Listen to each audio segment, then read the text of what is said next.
আসসালামু আলাইকুম রহমতুল্লাহি ওয়া বারাকাতুহু। দেশ এবং প্রবাসে যে যেখান থেকে আমার এই ভিডিওটি দেখছেন সবাইকে জানাই আমার পক্ষ থেকে আন্তরিক শুভেচ্ছা অভিনন্দন। সুপ্রিয় দর্শক শ্রোতা, আজকে আপনাদের সামনে এমন একটি ঘটনা নিয়ে উপস্থিত হয়েছি যে এই ঘটনাটি আসলে আমাদের বাংলাদেশে দ্বিতীয়বারের মতো স্বাধীন হওয়ার পর এরকম ঘটনা আমাদেরকে দেখতে হবে, আমাদেরকে শুনতে হবে। এটা কখনোই আমাদের এই বাংলাদেশের জনগণ আশা করে নাই।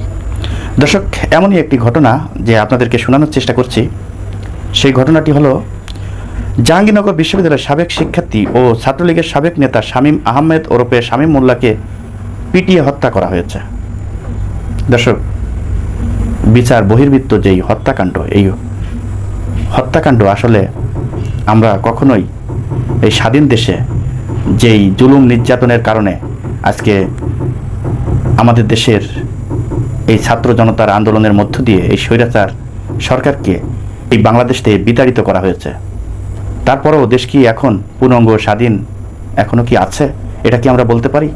যদি পূর্ণাঙ্গ স্বাধীন এই বাংলাদেশ থেকে থাকে তাহলে এই বিচার বহির্ভূত হত্যাকাণ্ড কেন ঘটেছে জাহাঙ্গীরনগর বিশ্ববিদ্যালয়ে? সে ছাত্রলীগ করুক আর যুবলীগ করুক আর আওয়ামী লীগ করুক, সে তো মানুষ। তাই সে যদি অন্যায় করে থাকে, সে যদি অন্যায়কারী হয়, তাহলে আইনের হাতে তাকে তুলে দিন, আইন তার বিচার করবে। কিন্তু আপনারা কেন শুধু শুধু এই আইনকে নিজের হাতে তুলে নিয়ে তাদেরকে পিটিয়ে হত্যা করছেন? এই ধরনের ঘটনা আমাদের বাংলাদেশে দ্বিতীয়বার স্বাধীনের পরও এটা জনগণ কখনোই আশা করে না। দর্শক, বিচার বহির্ভূত হত্যা উল্লেখ করে বিক্ষোভ করেছেন জাহাঙ্গীরনগর বিশ্ববিদ্যালয়ের শিক্ষার্থীরা। গতকাল বুধবার দিবাগত রাত 2টার দিকে বিশ্ববিদ্যালয়ের বটতলা এলাকা থেকে বিক্ষোভ মিছিল বের করে শিক্ষার্থীরা।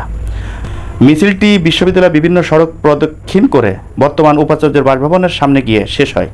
দর্শক, এরকম ঘটনা খুবই আসলে দুঃখজনক বলে আমার কাছে মনে হচ্ছে।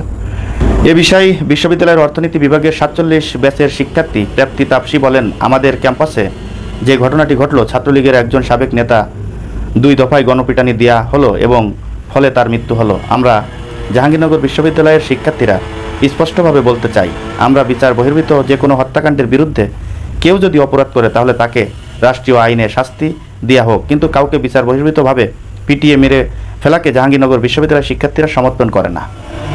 দর্শক, খুবই সুন্দর কথা বলেছেন জাহাঙ্গীরনগর বিশ্ববিদ্যালয়ের যেই প্রাপ্তি তাপসী যেই কথাটি বলেছেন, অত্যন্ত সুন্দর একটি কথা বলেছেন। কারণ বাংলাদেশ স্বাধীন করা হয়েছে একমাত্র এই জুলুম নির্যাতন, এই বিচার বহির্ভূত যেই হত্যাকাণ্ড, এগুলো যাতে না হয়, এজন্যই বাংলাদেশ ছাত্র জনতার আন্দোলনের মধ্য দিয়ে কিন্তু স্বাধীন হয়েছে। তারপরেও যদি আমাদের এরকম ঘটনা শুনতে হয়, দেখতে হয়, তাহলে আমরা বলবো প্রকৃতির স্বাধীনতা এখনও পর্যন্ত আমাদের দেশে অর্জন হয় নাই। দর্শক, আজ এই পর্যন্তই। পরবর্তী ভিডিও দেখার অনুরোধ জানিয়ে এখানে বিদায় নিচ্ছি। আমি মোহাম্মদ মিতুল হোসেন। আসসালামু আলাইকুম রহমতুল্লাহি ওয়া বারাকাতুহু।